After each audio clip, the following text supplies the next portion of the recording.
An entire field of solar panels was ripped from its mounts and scattered across neighboring properties. One panel pierced the roof of a church 2 miles away, embedding itself in the pews. Another was found stuck in the side of a moving train. Despite the destruction, no injuries were reported. Engineers say wind uplift during the storm exceeded what most solar farms are designed to handle. Cleanup could take weeks, with fragments turning up in yards across 3 counties.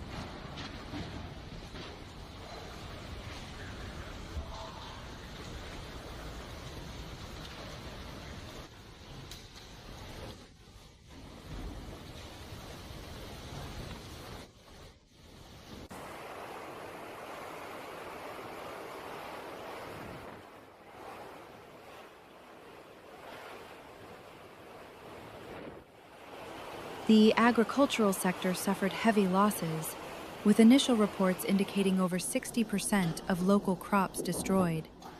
Grain silos crumpled like cans, and irrigation systems were twisted beyond recognition. Dozens of livestock barns collapsed, and fencing across thousands of acres was torn away. Farmers say it could take years to recover. One dairy cooperative reported 180 animals missing or dead. The State Agricultural Board is coordinating emergency aid and veterinary support in the hardest-hit rural zones.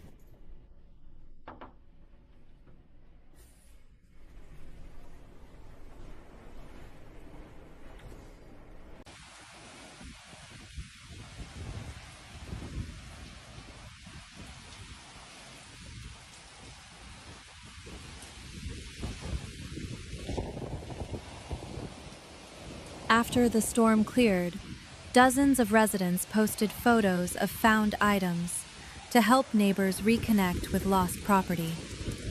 One family was shocked to see their trampoline wedged high in a pine tree 2 streets over, despite having tied it down. It looked like a nest for giant birds, the father said. The trampoline frame was twisted, but mostly intact. With help from a tree service, they managed to recover it. Next time, he laughed, I'm chaining it to the car. Officials continue to warn that unsecured backyard items can become deadly projectiles in hurricane winds.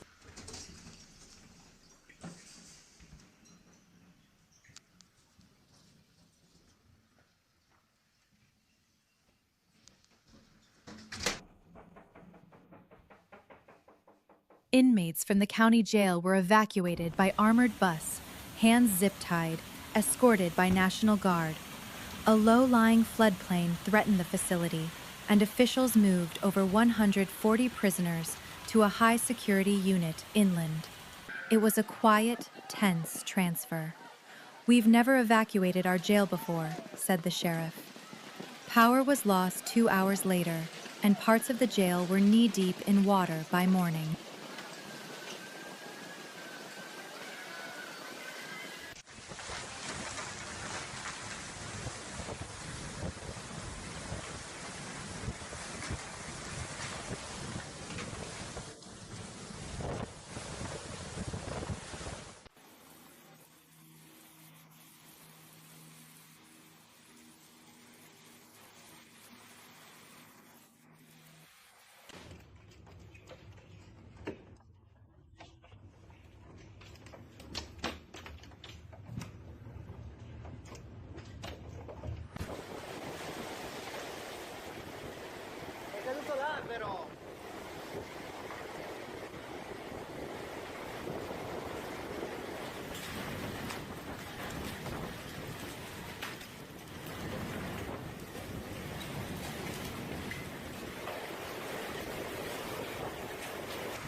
3 a.m., police cruisers drove slowly down residential streets, loudspeakers repeating evacuation orders in English and Spanish. Most families had already gone, but some waited too long.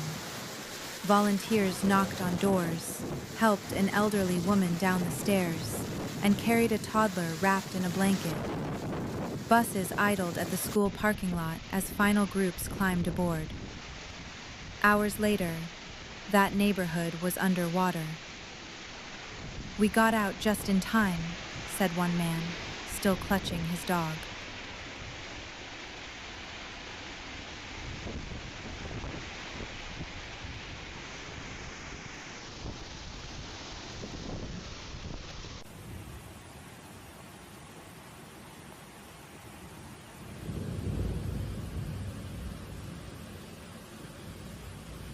First responders were stunned to find an SUV lodged halfway into the second-floor balcony of an apartment complex.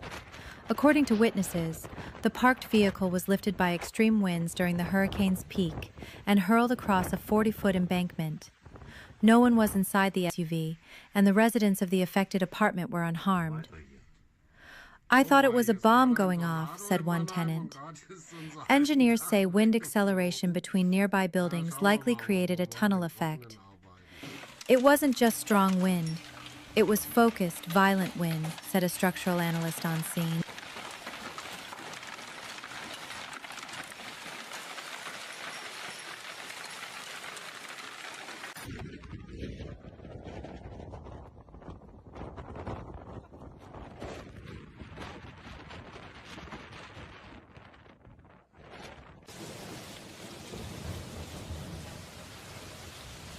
A group of 5 hikers who had set out before the storm were reported overdue when families lost contact. Their last known location was near a backcountry trail in the national forest. Heavy winds toppled trees and blocked access roads. Rescue teams located their abandoned campsite but found no sign of hikers. A coordinated search is underway with drones, dogs, and volunteers.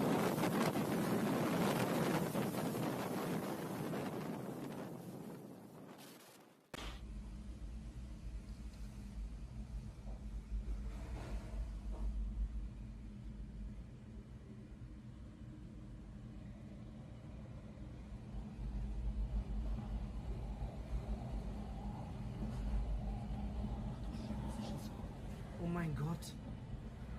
Alter. A 9-year-old boy separated from his parents during evacuation was found safe at a shelter 60 miles away. Volunteers shared his photo online, and it was seen by a cousin who contacted officials. Reunification took 2 days. "He was scared but okay," said a nurse at the shelter. Over 200 children were temporarily unaccompanied in the days following the storm.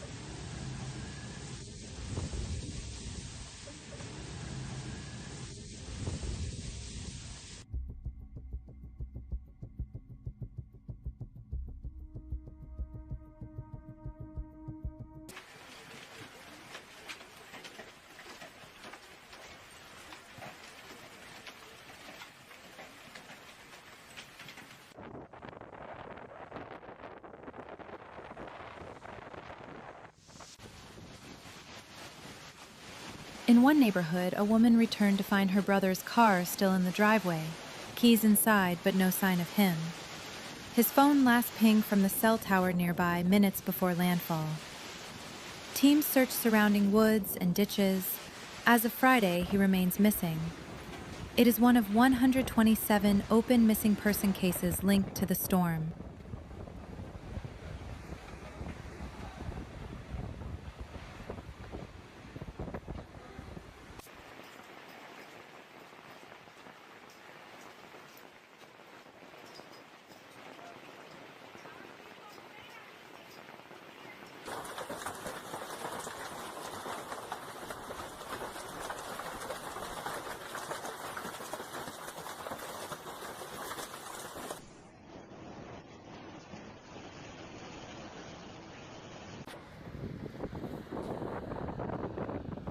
Paramedics carried a boy with cerebral palsy down 4 flights of stairs after the elevator failed and rising water threatened the building. His wheelchair was damaged, but they improvised with a rolling dolly and straps. "They didn't hesitate," said his mother. "They treated him like family." The family was later airlifted to a shelter equipped for medical needs.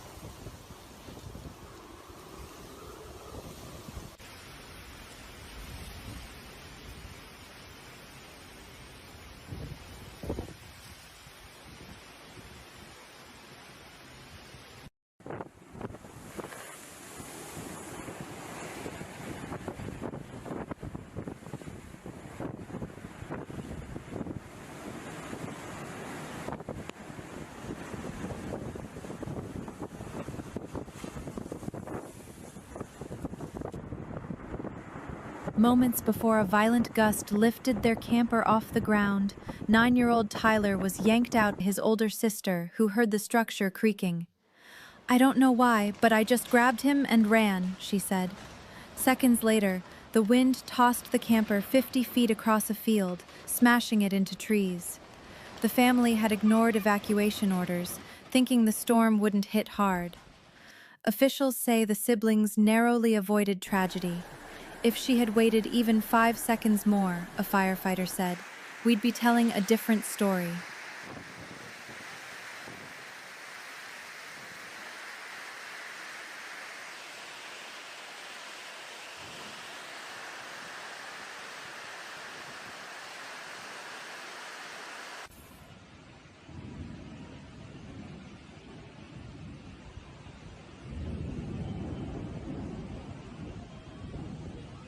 The 140-year-old bell tower of St. Jude's Church collapsed overnight as hurricane winds exceeding 100 miles per hour battered the region.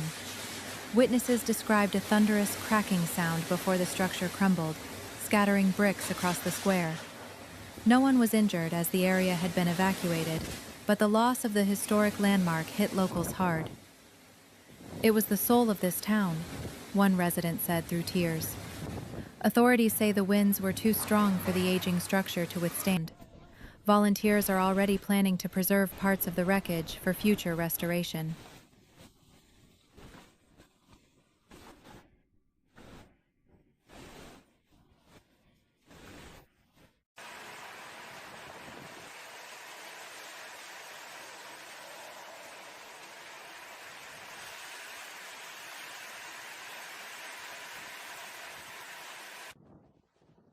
No one expected the tree to survive. It had stood in the town square for over a century, and as the storm hit, people watched it bend almost to the ground.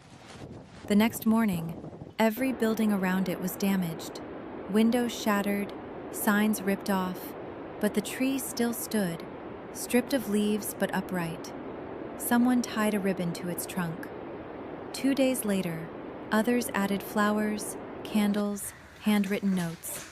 It became a quiet monument to the idea that some things, even in chaos, can hold fast.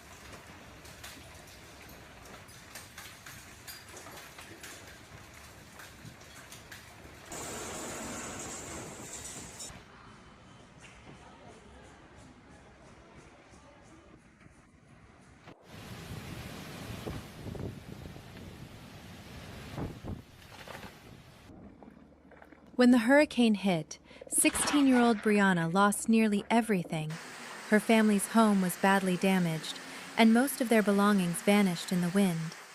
But 3 days later, a neighbor found her bright blue prom dress tangled in a tree 3 miles away, still intact. "It sounds silly," she said, but it was the one thing that felt normal. Volunteers cleaned and restored it. Local businesses are now planning a community prom for displaced teens. "After everything we've lost," Brianna said, "this one dress being found made it feel like hope's still out there."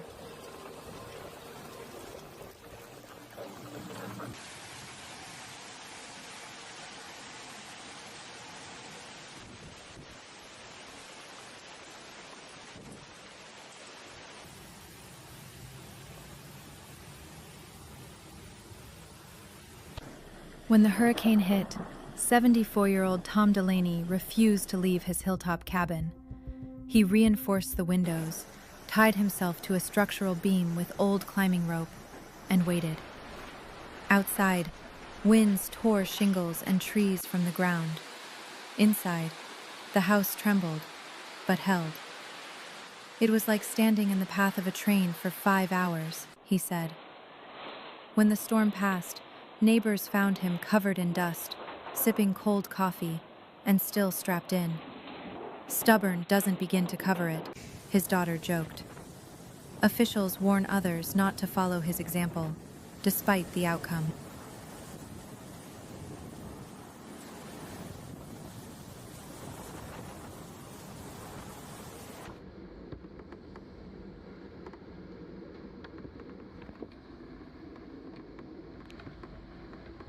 I was holding a mug of coffee when it happened.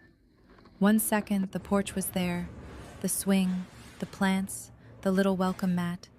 The next, it lifted like a magic carpet and vanished into the sky. I didn't scream. I just stood there with the door open and wind roaring like a jet engine. That porch had been there since '89. My daughter took her prom pictures on it. My dog gave birth under it, and now it's gone. I found the swing 2 blocks away, still swaying. Everything else? Somewhere in Kansas, maybe.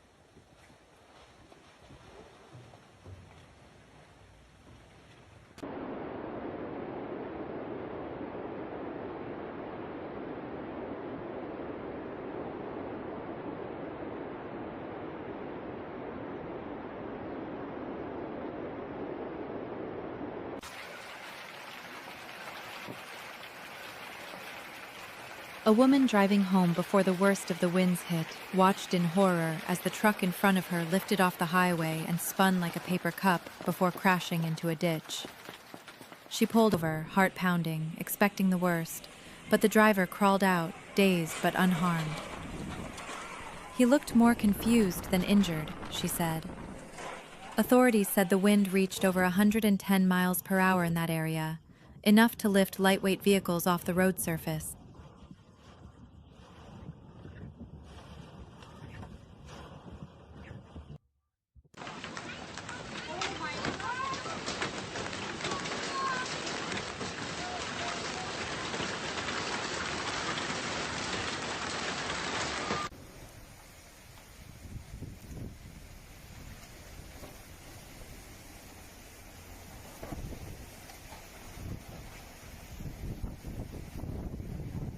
A canine search team located 2 missing teens in a collapsed shed behind their home.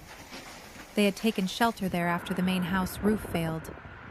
The dog alerted to movement under debris. Rescuers dug them out with hand tools. Both were cold and bruised, but safe. "We thought no one knew we were here," said one of the teens through tears.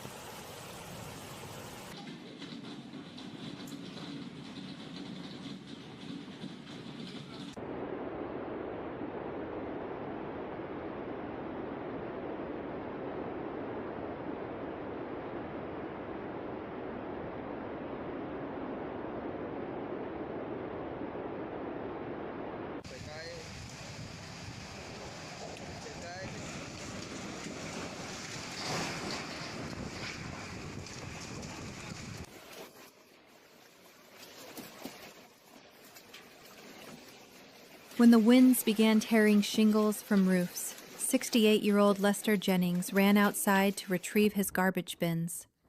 A sudden gust knocked him off his feet and sent him sliding across his lawn. He grabbed onto the metal base of his mailbox and held on as the wind roared over him. "I thought I'd be blown into the next county," he said. When the storm passed, he was soaked, bruised, but alive. His mailbox was bent and his house badly damaged, but Jennings credits that metal post for saving his life. "Strongest thing I ever installed," he joked.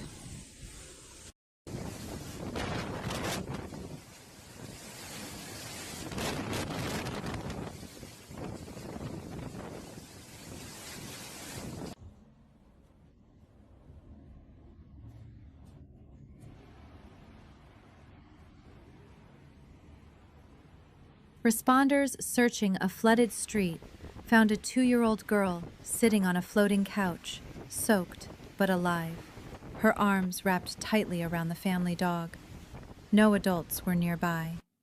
The home had been destroyed hours earlier, and it's believed the rising water lifted the furniture to safety. The dog, a Labrador mix, reportedly barked until rescuers approached. Both were taken to a shelter, where the girl was quickly reunited with relatives. "We don't know how they survived," one firefighter said, but that dog never left her side. Authorities are calling it a small miracle amid widespread devastation.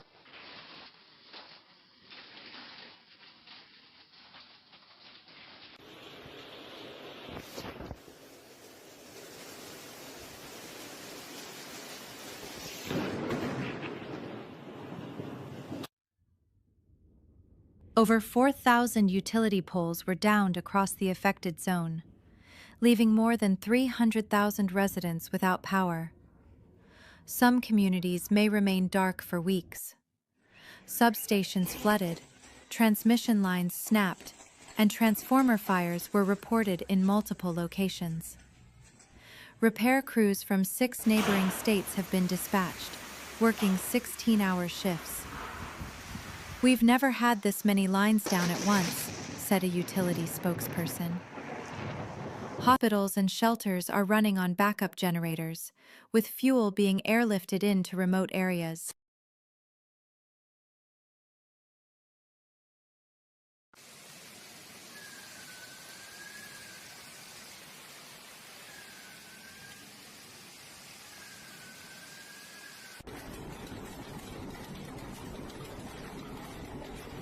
Preliminary assessments show that nearly 70% of homes and buildings in the coastal counties sustained wind-related damage during the recent hurricane. Over 40 mobile homes were completely overturned, and at least 12 commercial structures lost significant portions of their roofs. Utility poles were snapped along 19 major roads, and wind gusts were measured up to 129 miles per hour in some areas.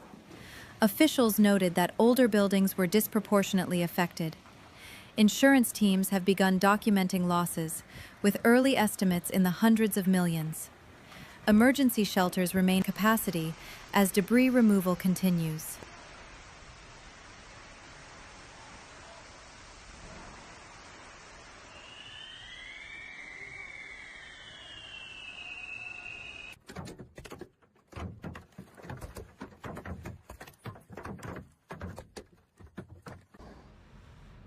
Officials gave coastal towns 36 hours to evacuate. Despite warnings, some chose to stay. In one beachside community, only 14 of 113 residents left. Emergency responders recorded final GPS coordinates of every home. "They were polite but firm," one woman recalled. By the time she changed her mind, the roads were flooded. She was rescued 4 days later by helicopter.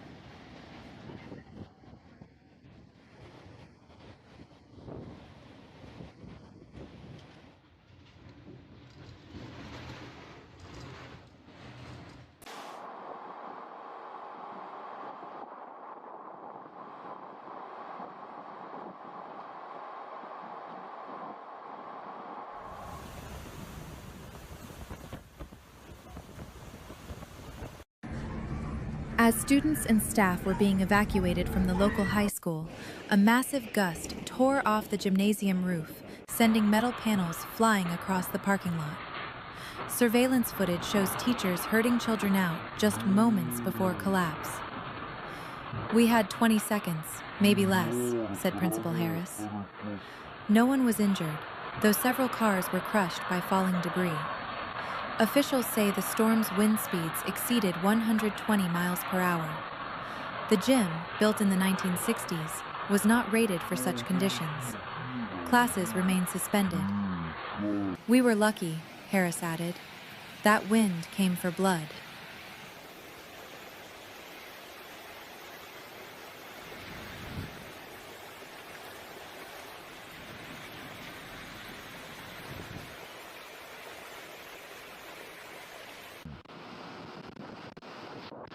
A 30-foot metal billboard was torn from its supports and hurled through the second-story window of a downtown apartment complex. Miraculously, no one was in the room when it hit. The wind-carried structure demolished furniture, shattered glass, and embedded part of itself into the opposite wall. "It sounded like a bomb went off," said a neighbor. Fire officials said if the impact had happened an hour earlier, during a birthday party in the same unit, there would have been fatalities. The billboard's remains were later found 4 blocks away,